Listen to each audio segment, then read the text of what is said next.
Hello everyone. अब मैं ये सोच रही हूँ कि चैप्टर्स आपको जब भी मैं कराऊँ तब जूम मीट पे ही कराऊँ। जो भी ग्रामर कराऊँ वो मैं आपको जूम मीट पे कराऊँ।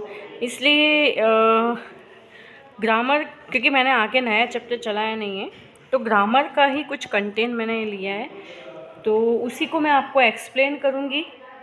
और मैं ये बताना चाहती हूँ कि जैसे कल मैंने एक समास, आई थिंक समास का मैंने एक वीडियो क्लिप मैंने नहीं बनाया था, मैंने यूट्यूब से लेके आपको भेजा था कि आप उसको समझने का ट्राई कीजिए।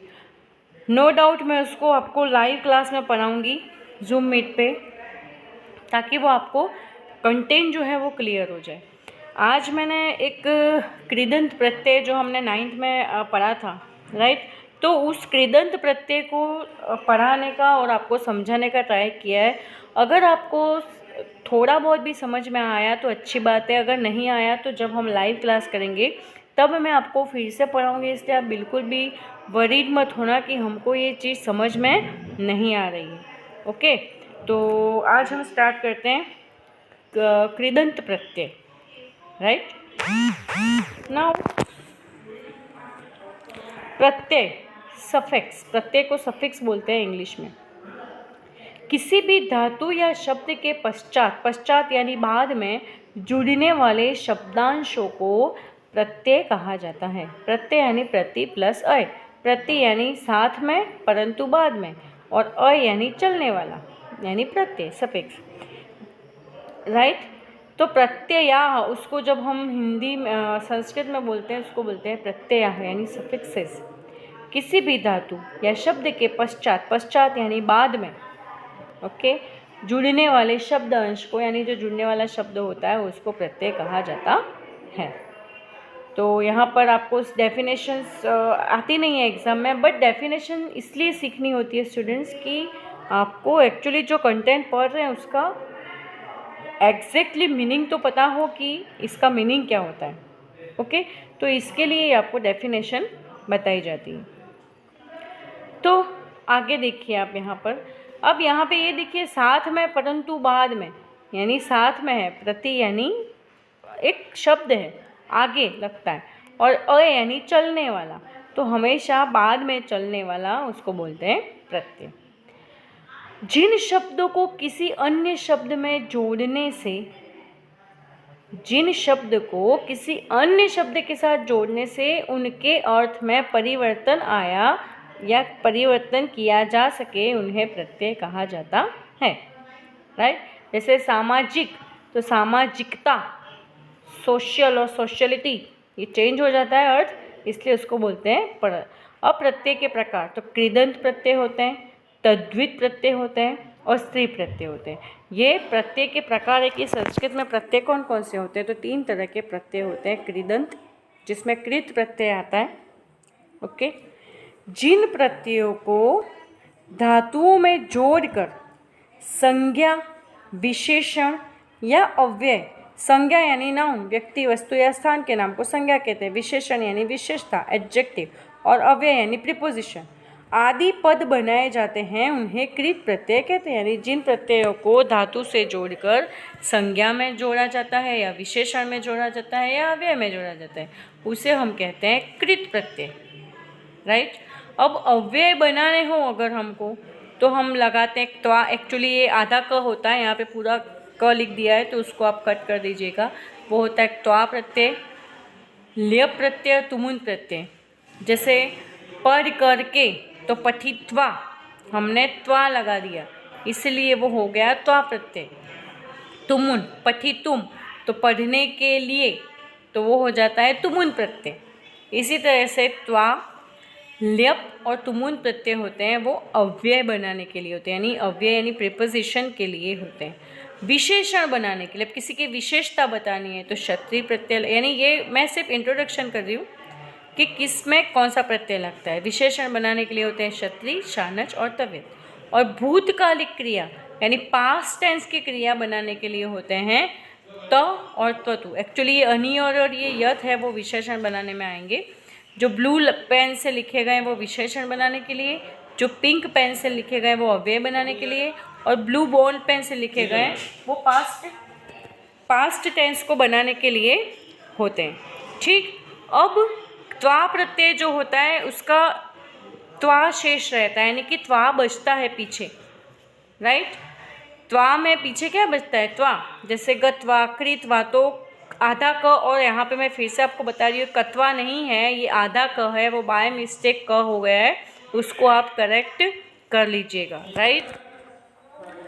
तो अर्थ त्वा यानी करके, उदाहरण यानी वाक्य में मुख्य क्रिया से पूर्व किए गए कार्य के लिए धातु में प्रयोग किया जाता है, यानी कृत्वा यानी करके, क्री प्लस त्वा यानी कृत्वा, कृत्वा यानी करके। अब राइट, करके यानी कुछ भी काम करके, खा करके, पी करके, सो करके, तो कोई काम हो जाता है, उसके बाद जब क्रिया लगती है तब त्वा प्रत्यय होता है। क्लियर। अब यहाँ पर है गम प्लस त्वा यानी गत्वा यानी जाकर, गम प्लस त्वा यानी गत्वा यानी जाकर, राइट।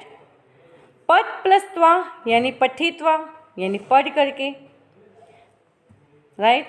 ये त्वा गलत हो गया है, मैं बार बार बोल रही हूँ, आप उसको ठीक कर देना, क्योंकि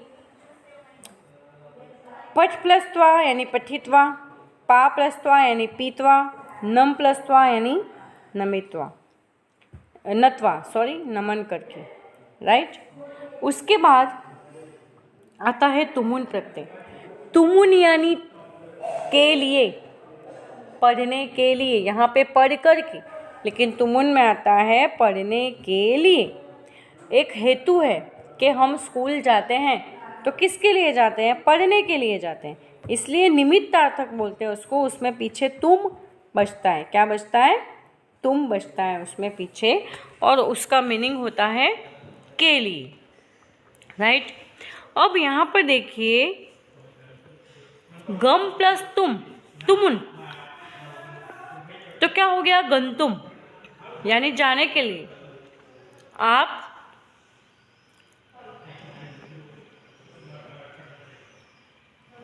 जा रहे हैं, ओके, जाने के लिए, तो जाना इस क्रिया में होता है गम धातु।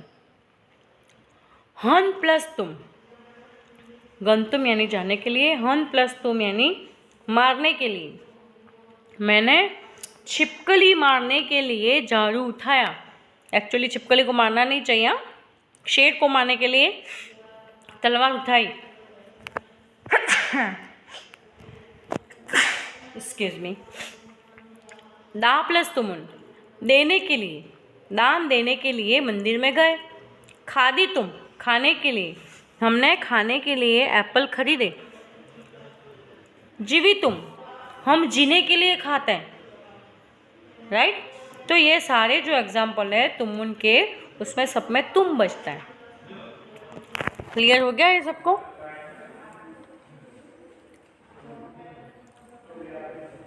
अब यहाँ पर ये हन प्लस तुमुन देखिए, उसमें न आधा बचा, गम प्लस तुमुन में न आधा हो गया, दा प्लस तुमुन में एज इट इज रहा, क्योंकि पीछे कोई हलंत नहीं है, ओके।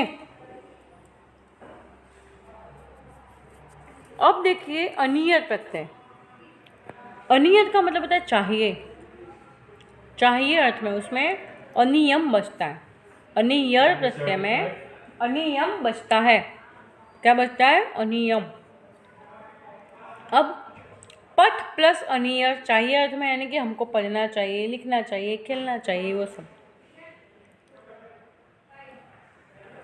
पठ प्लस अनियर यानी पठनीयम, यानी पढ़ना चाहिए, ओके। दा प्लस अनियर यानी दानियम, यानी देना चाहिए, ओके। सब में यही बताया है कि अनियर में अनियम बचता है। गम प्लस अनियर यानी जाना चाहिए, ओके, जाना चाहिए।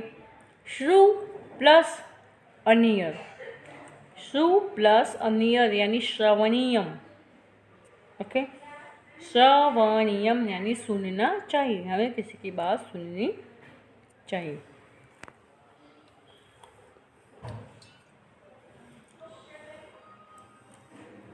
आज जो है स्टूडेंट्स, मैंने आपको सिर्फ प्रत्यय का इंट्रोडक्शन कराया है, उसको कैसे यूज़ करते हैं, उसको कैसे हम एग्जाम्पल में लेते हैं, वो हम बाद में पढ़ेंगे। अब ल्यप प्रत्यय, ल्यप प्रत्यय में भी तुमुन जैसा ही होता है, यानी सॉरी त्वा जैसा होता है।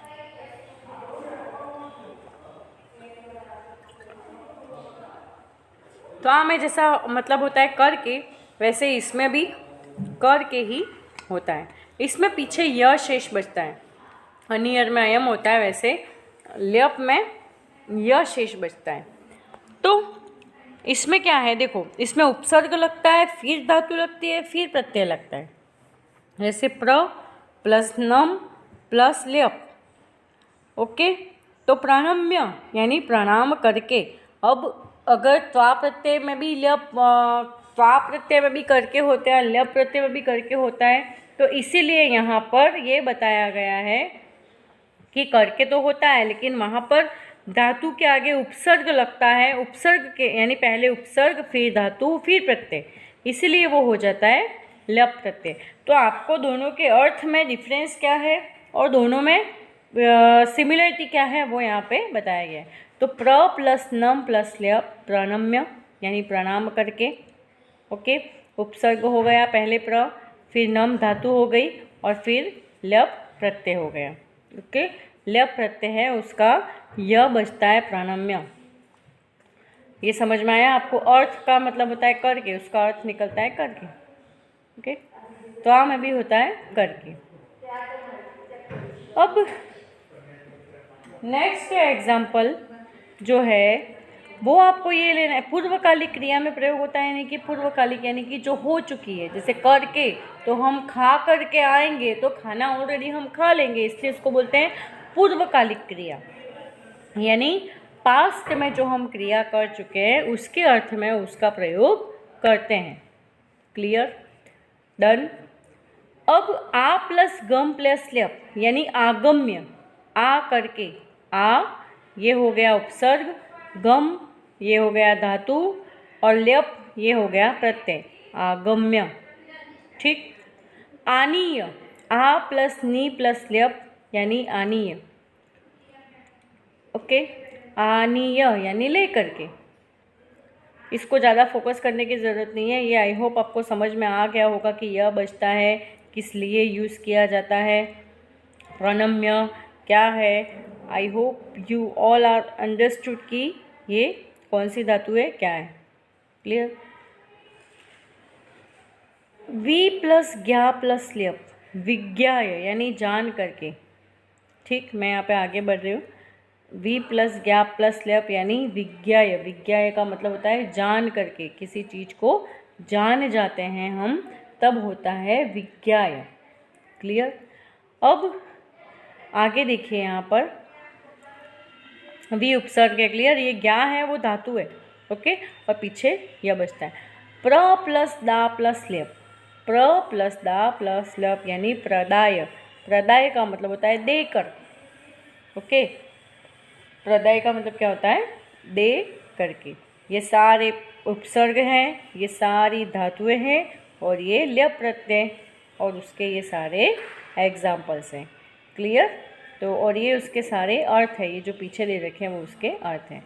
अब यहाँ पर आपको एक चीज़ ध्यान रखनी है कि त्वा और ल्यप प्रत्यय का अर्थ एक ही होता है, केवल अंतर इतना होता है कि ल्यप प्रत्यय में शब्द से पहले उपसर्ग होता है। तो ये आपको मैंने ऑलरेडी पहले बता दिया है कि दोनों का मतलब सेम होता है, लेकिन उसमें फ़र्क इतना होता है कि ल्यप प्रत्यय में पहले आपके उपसर्ग लगते हैं और त्वा प्रत्यय में उपसर्ग नहीं लगते हैं।